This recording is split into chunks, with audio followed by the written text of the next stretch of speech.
Gooner, Ronnie Piper, and Tractor Boy, Luke Hume were on a search for a team with pride, passion, and glory. They went to the Big Apple and found the New York Red Bulls. From the Garden State to the Empire State, red runs deep. And welcome back to episode 15 of the RBNY UK podcast. And it's an episode that we'd never thought at one point. The last time we done a live one, if someone would have said episode 15, we would have won the first little round of the playoffs, if you can call it a first round. Yeah. And now facing the number one seed, never seen Cincinnati. But Luke, before we talk all things Red Bulls, how are you doing, my friend? Not bad. First of all, this is the first in-person episode in a long time. Very. Matt's been 3 months at least, if not more. Yeah. So 3 months. Not really podcasting that time. No. But since we stopped doing podcasts, the team start winning. Yeah. So maybe that's a sign. Yeah. Well, like we say, we're going into a mini series now against FC Cincinnati. First to two, which is still quite an intriguing concept. So obviously, everyone knows. It's not even like not like scores. So say Red Bulls won. Say the Red Bulls won. Cincinnati win 7-0 and then Red Bulls win 1-0. It doesn't actually go stat focus. Yeah. So that's a bit of a weird one because you can win, you can lose a game 5-0. I'm used to we're used to the playoff system, obviously, in our country of. Say, for example, Team A wins 2-1 away from home, and then they go home and the other team wins 3-0, well, they're out. Yeah. But like I say, it's going to be very interesting. It's similar to the Canadian Premier League playoffs. Yeah. So I don't know if there's a lot of overlap there. I know they work quite close together. So, but it's going to change how playoff wins come. I think like no longer you're really going to be able to. Like we saw before, teams would go to a away game, try and get a point. Yeah.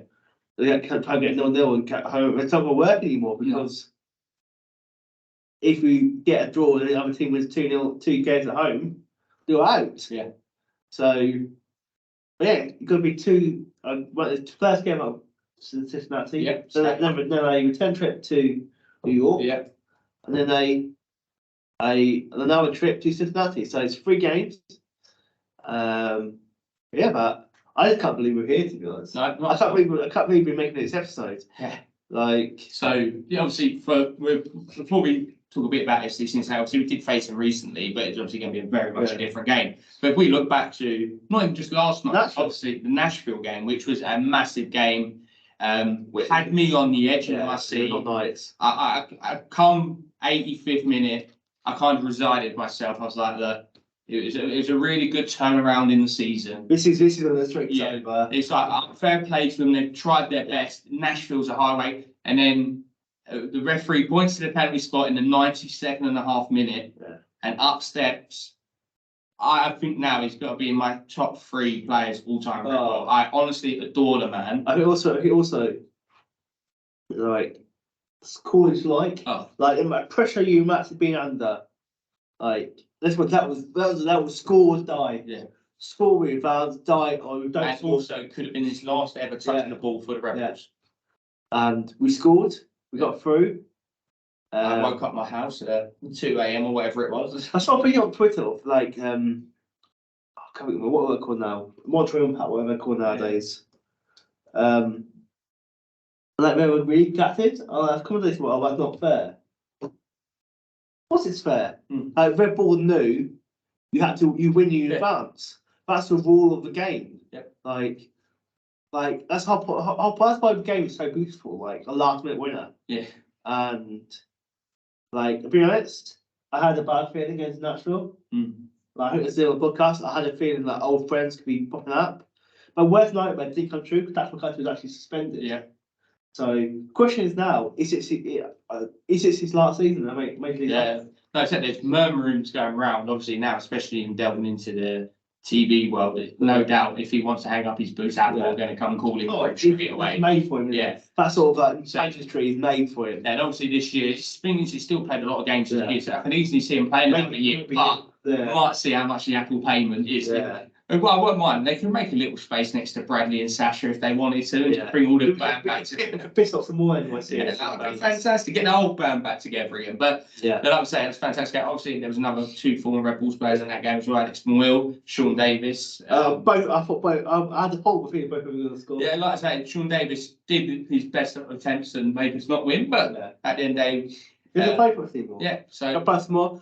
You'd rather see them give it all than be a bit half-hearted against that. But so, and then obviously with that victory, obviously see us go through, and obviously host the game, which was the massive key. I still can't believe you can imagine it, like 2 weeks ago, not 2 weeks, like 3 months ago, we did our last podcast in person, and we were like, make parts. You can imagine someone told us, we're from the future, and you're going to host a playoff game. A would have told you, we're not making the playoffs, then B would have gone, you would do it, you're not hosting it. Yeah, but if someone would have said from the future, you're going to host a playoff game, you're going to score 5 goals, and Elias Manuel's going to score a hat trick. Like, mate, someone lock this guy up. But obviously, Elias Manuel had 3 goals for the whole season. Yeah. Played fantastically last night. Yeah. Is that a possibility to keep him next year? You have to say, he's got the most assists on the team. Yeah. And now, obviously, joint top goal scorer as well, with 6, with Omir Fernandez. Can't be far behind. So this is the thing of Manuel, even though, all right, I know what the blatantly obvious comments are going to be of, it's not been a high scoring season, but he has got the most goals and most assists. Yeah. So, and last night showed what he can do. All 3 finishes were superbly taken. Yeah. So obviously the first one, ball over the top, hit it low and along ground, fantastic finish. Yeah. The second one reminded me of Gabriel Jesus' goal against Sevilla. Cut in, just whipped it into the far corner, fantastic. And then again, last one, the composure, timed his run to perfection, let the keeper make his mind up, show him the inside of the goal, place it there. Obviously, 2 other goals as well. But talking from Elias Manuel perspective, played superb. And what we've waited for a striker to do this year. We haven't had spoken about all year. Like there's been a big criticism of it on this podcast. Yeah. I think personally, quite rightly, because I don't think our striker's been up to patch this year. In general, not enough goals. We didn't have enough goals. Yeah. And other than the day, most people put blame for that to striker because that's what you can go nowadays. Well, strikers do this, do that. They should. Yeah. But the day, they're there to score goals. Yeah. If you're not scoring goals, you're not assisting goals. Are you really fail? Obviously, big summer signing, big signing in January was Dante. Yeah. Hasn't worked out. Obviously, there's off-field issues. Yeah. And just not really been that star player. No. We thought he was going to be. Still early days though. Early days. He's going to get another season. I feel like he would have benefited a lot for having Lewis Morgan playing with him. Yeah. But the service would have been that. Saying that, it looks like Lewis Morgan will probably, I would guess next year when he plays, play that central role because you can't drop Laguinas off the left because he's been superb. And Omir Fernandez on the right's been fantastic. So we might end up seeing, unless obviously recruitments over January and between now, which is possible, and there's some rumours of potential. I think Dante's going to be here next year because he's on a DP deal. No one it. They're going to struggle to basically make back what we're paid for him. Plus, you can't give someone a full season. Yeah. That's just Manuel, good squad player. He's a squad player. It's possible. Could he go? It's possible, I think. Yeah. Because he had a low spell, he did great. Got that to get the contract. Will be next year. We'll see. I hope so. I really do hope so. That's Tom Starlow. Record season. A grand total of 4 goals, ladies and gentlemen. Like, it made me laugh when our friend Ed Palmer and I Tom Barlow, what a star! I'm like, it's well documented on this podcast. I'm not the biggest fan of Tom Barlow. You're not, I can say that. I can guarantee you that one. But I will say, I think it's a good season. And as I've said a lot, his main attribute is working for the team, and he's taken that to another level. Yeah. And it's like we've said, and I've said on modification, the only thing he's missing now is the finish. Yeah, he's finishing. But you know what he's going to get you. He's going to give you 100% guaranteed. And you can see him working hard on his game. In that ideal world, should he be starting for the Red Bulls? Absolutely not. He'd be a bench player. And he would admit that himself. Is that his fault? No. Is it his fault? He's been asked to do a role. He's not really keen on. With Dante missing for multiple reasons now, obviously back injury, and then also Lewis Morgan being injured. Yeah. Also, he's not as a professional soccer player. He's not going to go nah. Obviously, he's got to take chances. Like, it's quite well known he's not reacted to the standards. But I think he's had a good season this year. Like, he's pretty active. What, third top goal scorer? Up there, fourth, yeah. Fourth, he's out there. I know he's not going to be a high ceiling this year because we've not scored a lot of goals this year. But then scored many goals and win playoffs. So, he's had playoffs 14 years straight. Yeah. League, not in just league record, North American sports record. Yeah. But the question is, I'm going to put this to you now, Ronnie. How much of an achievement is that? Because we can talk about how much we made the playoffs for 14 years, which is good. And I will say, in our defence, there's been a lot of change in that time. And one constant is us all making the playoffs, including the people who don't pick out to make the playoffs. And there's teams that I would say on paper are better than that, they don't make it. Yeah. Toronto dropped a couple of years. And I see very poor bit Chelsea MLS Cup champions 2 years ago, not even in the playoffs now. But we made the playoffs every year since 2010? Yeah. 2010. So you had Hans Bank, Mike Petke, Jesse Marks, Chris Armarts, Mikey Cannell, Gareth Stuber, now Troy. That's 7 managers who've been through this spell. But how much of an achievement is it when, apart from like 2014 we got to the conference final, 2015 we got to the conference final. Since then, we haven't done much. prior to last night, 4 of the last 5. Yeah. The last time we got to the conference final was 2018. Yeah. Haven't been to MLS Cup final since 2008, so before the streak even began. So how much of an achievement is it to have this record when we've not actually won anything from it? Yeah, I think I'd say, especially in more recent years, it's been a big achievement because the teams haven't been. We know they're not We're not winning, and they're not the best cup winning teams. We're not rejecting March. For example, at one point this year, people had us probably finished bottom 2 or 3. Yeah. So to still qualify into the playoffs is a massive achievement. The more things I look back on is the teams of your Sashers, your Bradleys, Dax McCall. Them teams should have won a cup. In my personal opinion. Really, right, on paper, the 2013 to 2016-18 team should have won the MLS Cup. Yeah. That we should have won. Recently is an achievement to keep it going because we've not just had the turnover in managers, we've had turnover in roster as well. Yeah. It's been, if you look at the team from now and 3 years ago, it's barely recognisable. Yeah. We've had a load more players come in, players go out, young players come in. That's the thing. I think we're 10 years. We're about 10 years away. No, we're less than 10 years away from when Jesse March came in as manager. We're 10 years exactly today we won our first Shield. So. Might be a fun episode there to look back on that, I think. Yeah, we've had massive teams. We've said it all year. It's a transitioning period. Definitely. Going all the way back to the first episode we done with Anthony, where we had our predictions for the season, which would be quite interesting to look back on. But it was a transition season, especially how it started with Gerhard Struber and obviously then the point of Troy Sun. Fantastic point. I'm a massive fan of his. I think the thing about him the most is he knows what to do to get the most out of his players. I think he could be in next year now. But if when he took over, someone said to you, he will take you to the playoffs. You'd give him a 1 year contract. You'd give him a chance because he's not had the roster. He's not had Lewis Morgan. He's not had Dante. He's had Reyes suspended pretty much every other week at the moment.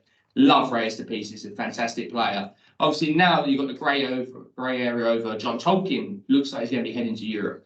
You've also then at right back. Cole Duncan's obviously on loan. I wouldn't mind seeing him come in permanently. But then you've got the likes of Daniel Edelman, people are going to be biting all over him. Obviously now Frankie Mailakinas, Omir Fernandez all playing fantastic as well. And now the striking option. So we've said it with Struber, you've got to give him his own team. We'll know very much in January whether Troy is going to be the man to take us into the 2024 season or not. Because with the rule changes and obviously Inter Miami being the spearhead for these changes, we're going to have this more flexibility of roster, DP spots, young player spots, which the rumoured to be coming in. Look at Inter Miami getting rid of Joseph Martinez, one of the better strikers within the last 7 years in the MLS. which looks like they're paving way for Luis Suarez, and one of Messi's mates. So he's a free agent. We'll see where he goes as well. But it's going to be quite fascinating to see. Yeah. Obviously, now we preview the SC Cincinnati game. Obviously, the best team in the MLS this season, Sports Shield winners. It's actually quite. I find that strange because, like, when they first came to MLS, they were like really struggled. Like really struggled. Yes. Obviously, they made a rare thing in MLS. They made a jump up from the USL. Doesn't happen often. No. Like we've seen with San Diego. San Diego all have actually folded because of the new MLS team. They made step up deservedly. They're like huge in USL. Obviously, we played them in the US Open Cup. Yeah. We came back from 3-2 behind. But they were always like a very substandard, like, I think I finished bottom like 2-3 years in a row when I came in. Yeah. I think that shows what things change so quickly in MLS. Like we like 2 years ago, less than 2 years ago, 5 years ago, we were like year on year best one of the best teams in the league. Now we're like bottom half team now, and I think it's because there's no pro rel. We won't get into that debate. That's how we have that debate in the US soccer space.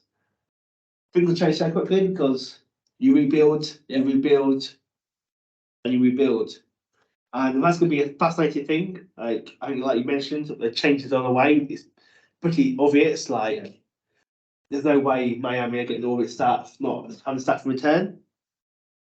But it's going to change MLS forever. I think, and they'll get rid of a lot of the rules. Yeah, and Red Bull should go at all that attack. Yeah, the fans they got behind them, the fans we see themselves at Salzburg and Leipzig in a free open market. This new Red Bull team should be winning stuff. Yeah. In the next 3 years. Yeah. I'm going to put on paper, on record, we should win either a Supporters Shield or MLS Cup in the next 3 years. Like if these changes come about, as we're pretty confident they will, what we've heard, there's no reason why British Red Bull Group shouldn't be. That's always been there. That's always been the excuse. Some people would let them off. Well, it's not an open market. If they were an open market, they spend loads of money, as you see at Salzburg. If they don't, that's when even more questions will come about. There's been some questions this year about Red Bull. It's sort of gone a bit now. Yeah. But if we get to this open market or less rules, and so they spend, the pressure will come a whole lot more to get to this group or get them out. Yeah.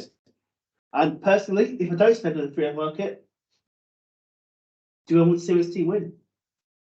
But that's the question for another day. We take it back to previous. Yeah, so obviously looking ahead to this game, obviously we played them a few weeks back. Yeah. Obviously very different. That was the day they were celebrating the Supporters Shield. We ended up getting the shield, so they did rest a few players, even though they brought them all off to try and win the game. Obviously, it was a very good performance that night. Started very well in that game.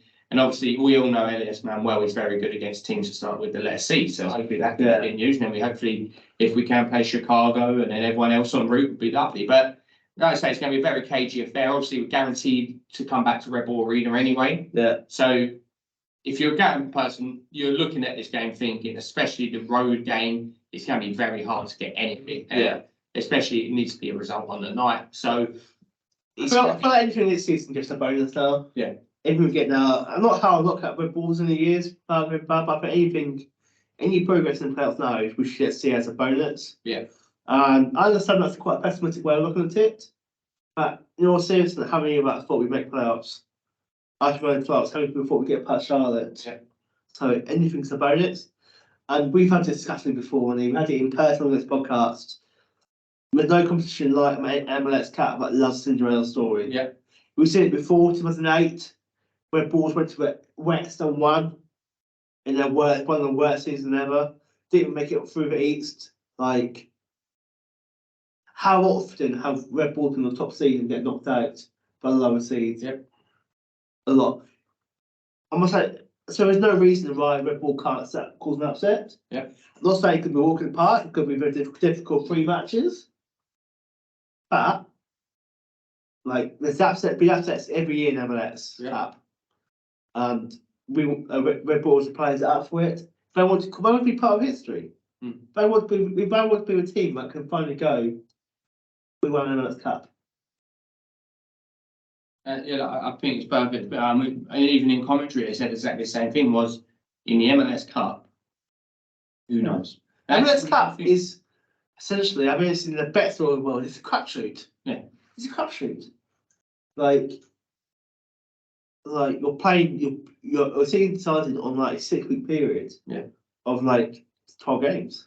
the only thing now with the best of 3 Yeah. format, will it level out that there being less upsets? Most likely, because naturally, if you're looking at on the top teams, will they have 2 off games and lose both? Yes, chance.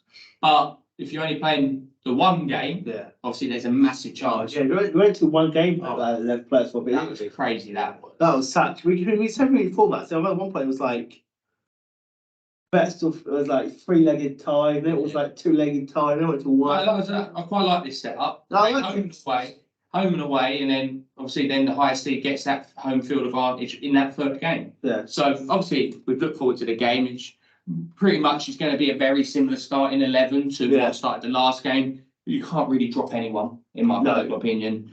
Carlos Coronel has been fantastic. Had a shaky start to the season, but I think people get dropped if people get injured. Or... So Cole Duncan has to start right back. Johnny Tolkien has to start left back. Centre backs is secure Shaul Nealis and Andres Reyes. Yeah. Obviously Edelman and Frankie Amaya. Frankie Amaya has.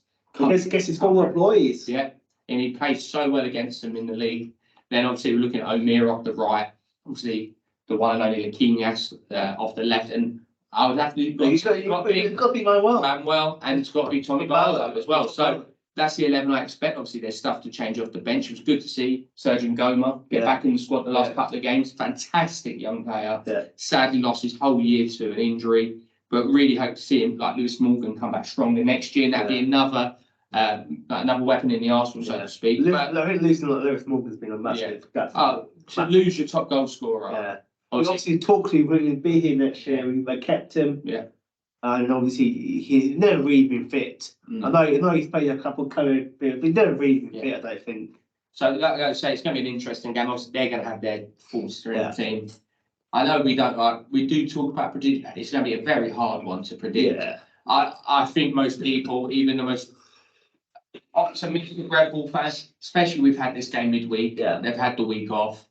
I think we will fall to a first leg defeat, but I feel like home field advantage. It's not obviously what it once was because it was a fortress for everyone. Yeah. But no one's got a following like a Viking army in the Empire State, and the rest of the boys in Southward, obviously boys and girls in Southward, who we love to beat. Before watching all the videos come in, I can't wait to be standing there again soon. But I feel like we'll fall to a very close defeat in the first leg. Honestly, I've got optimism about the second leg of potentially winning that one. And then obviously, I actually think it will come down to a 3rd game. I really do. Yeah. I think it will come down to a 3rd game. And lucky enough for us, the clock's changed for us this week. Yeah. So the second leg is actually going to be 11 p.m. kickoff for us, which is nice, enough, an extra hour. But I don't know how you feel it's going to play. It's going to be a very tight game. But like I say, anything now is a bonus. Anything's a bonus. Anything's a bonus. I think we will struggle. I think we'll probably. I agree. I think we'll probably fall to defeat. But I think it doesn't matter now. You can fall to a 4 defeat. It could mean nothing. Yeah. I think what you got to do, keep it tight. Keep it tight. Yeah. 1-2-1. Go back to Red Bull Arena. Win at Red Bull Arena. Yeah. And go back to Cincinnati. Go all for it. I don't think many fans will go if we lose the series, go what we done. No. So I think this is more than most people expected. Yeah. And all the boys got to do now and Troy, they keep delivering. Yeah. Keep trying their best, give 100%. Yeah. And basically every Red Bull fan will be happy with that. As you always said, we don't mind losing. It's when we lose, we don't have to put effort in. We look half-hearted.